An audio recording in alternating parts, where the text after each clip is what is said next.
Hello students, good evening. मेरा नाम विशाल है और मैं आपको पढ़ाने वाला हूँ मैथमेटिक्स क्लास 10 की आरबीएससी प्लस सीबीएसई। आज हम डिस्कस करने जा रहे हैं क्लास 10 का सिलेबस। तो जब तक हमें सिलेबस पता नहीं होगा हम आगे कुछ भी नहीं कर पाएंगे, बिल्कुल कुछ भी नहीं। तो हमें आगे बढ़ना है तो सिलेबस का पता होना चाहिए, इसलिए जानते हैं सिलेबस। चलिए तो स्टूडेंट्स, ये आपका syllabus according to NCERT, because syllabus obviously आया नहीं है तो हम अभी एनसीईआरटी वाला सिलेबस कवर करने वाले हैं। सबसे पहले हम पढ़ेंगे वास्तविक संख्याएं, जिसमें हम संख्याओं को अपरिमेय सिद्ध करना और भी संख्याओं की जो सामान्य परिभाषाएं हैं वो देखेंगे।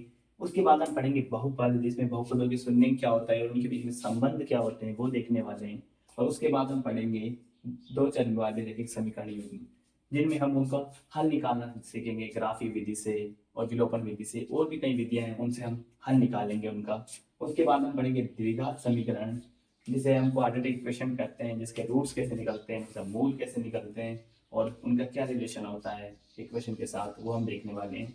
उसके बाद हम देखेंगे समांतर श्रेणियाँ।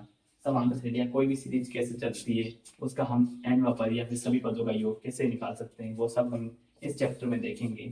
और उसके बाद हम पढ़ेंगे त्रिभुज। त्रिभुज में पढ़ेंगे कोई भी दो त्रिभुज कैसे सिमिलर होते हैं, कैसे समरूप होते हैं, कैसे सर्वांग होते हैं, वो सब हम इसमें देखने वाले हैं। सिलेबस के अगले पेज पे चलते हैं। तो ये था फर्स्ट पेज आपके सिलेबस का। आप चलते हैं सेकंड पेज पे, आइए चले। तो स्टूडेंट्स, ये आपका सिलेबस का अगला पेज 6 चैप्टर के बाद में हम पढ़ेंगे निर्देशांक ज्यामिति, जिसमें हम दो बिंदुओं के बीच की दूरी निकालेंगे, एक्स एक्सिस और वाई एक्सिस क्या होते हैं और ओरिजिन से उनकी डिस्टेंस क्या होती है किसी कोई पॉइंट की, वो सब हम इसमें निकालने वाले हैं। उसके बाद हम पढ़ेंगे the most important chapter of your syllabus, त्रिकोणमिति का परिचय। त्रिकोणमिति क्या होती है, कैसे इसके एप्लीकेशन होते हैं, कैसे हम इसका यूज करते हैं। इसके बाद हम इसके यूज पढ़ेंगे अगले चैप्टर में। हाइट और डिस्टेंस भी हम इसमें देखने वाले हैं। और फिर हम पढ़ने वाले हैं उसके बाद वृत्त। वृत्त में क्या होता है, वृत्त में कोई स्पर्शरेखा कैसे खींची जाती है, क्या क्या इसके एप्लीकेशन होते हैं, सब इसमें देखेंगे। इसके बाद हम देखेंगे वृत्तों से संबंधित क्षेत्रफल। कोई भी त्रिज्यखंड का क्षेत्रफल क्या होता है या फिर कोई भी जीवा से वृत्तखंड का क्षेत्रफल क्या होता है, सब हम इस चैप्टर में देखेंगे।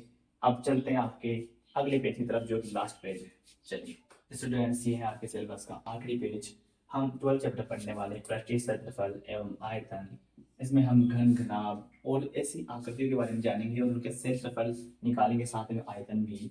और उसके बाद हम पढ़ने वाले हैं सांख्यिकी, जिसे स्टैटिक्स कहते हैं, जिसमें हम आंकड़ों का इंटीग्रेट करेंगे, उनका माध्य, माध्यक और बहुलक निकालेंगे। और फिर लास्ट में हम पढ़ेंगे प्रायिकता। किसी भी चीज के या किसी भी घटना की घटने की क्या प्रायिकता हो सकती है, वो हम इसमें जानने वाले हैं। और ऐसे हम 10th का पूरा सिलेबस कवर करने वाले हैं। कट। तो स्टूडेंट्स, अब हम चालू करने वाले हैं 10th क्लास का सिलेबस। तो मिलते हैं फर्स्ट चैप्टर के साथ एक नए लेक्चर के साथ। बने रहने के साथ, ऑल द बेस्ट।